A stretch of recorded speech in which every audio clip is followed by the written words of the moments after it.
Hello दोस्तों, कैसे हैं आप लोग। आशा है कि अच्छा ही होंगे। तो आज हम बताने जा रहे हैं एक गेंडू की कहानी, एक गेंडू राजा की कहानी। जो एक बड़ा मादकचोद आदमी था। वो अपने बीवी को, छोड़िए मैं क्या बोलूँ, पहले आप कहानी सुनिए फिर बाद में मुझे बताइएगा आपको कहानी कैसी लगी। तो चलिए शुरू करते हैं बिना कोई बकचोदी के। एक राज्य में एक राजा हुआ करता था जो कि बहुत ही अच्छा शिकारी था, जो शिकार करने में बहुत आगे था।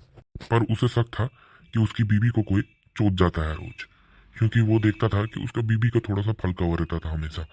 तो वो सोचा कि क्यों ना मैं अपने पड़ोसी राज्य के राजा से पूछ लूं कि मैं कैसे पता लगाऊं कि मेरे बीवी के साथ कौन शारीरिक संबंध बना रहा है, वो भी रोज। मैं हूँ राजा पेलू, आप कहें तो आपकी ले लूं। तो कहिए महाराज मादरचोद, क्या काम था आपको मुझसे। अरे मेरे मित्र पेलू, अरे मेरे बीवी के साथ कौन शारीरिक संबंध बना रहा है रोज, मुझे शक है।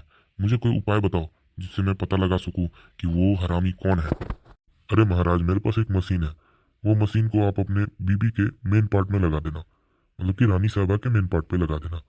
तो वो पता चल जाएगा आपको कि कौन कर रहा है नहीं कर रहा है। वो लगाने से ये होगा कि जो भी उसमें देगा बिना पासवर्ड का, उसका वो कट जाएगा। अरे वाह, ये तो अच्छी बात है। वो मशीन मुझे दे दो भाई। ठीक है, मैं अपने नौकर से भिजवा दूंगा आपके यहाँ। अभी तो मुझे काम है, मैं चलता हूँ अभी थोड़ा देर के लिए। चलो ठीक। अब आगे सुनिए।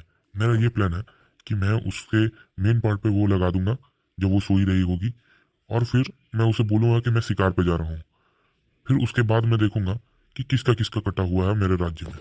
मुझे पता चल जाएगा कि किससे चुदी है वो। तो वो राजा का ये प्लान था कि उसने अपने बीवी को बोल दिया कि मैं 3 दिन के लिए बाहर जा रहा हूँ। फिर वो सोच रहा था कि मैं आके देखूंगा कौन है वो महालचोद जो इसे पेल जा रहा है। राजा 3 दिन बाद शिकार से वापस लौटा।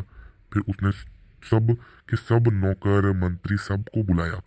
फिर एक एक करके चेक करने लगा। और मजे की बात तो ये है कि उसने पेलू राजा को भी बुलाया।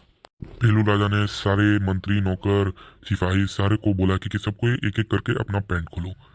फिर उन्होंने पाया कि 2 सैनिक के कटे हुए थे। तो उसने महाराज के पास उसे भेज दिया। और एक मंत्री था जो कुछ बोल ही नहीं रहा था, उसे भी महाराज के पास भेजा।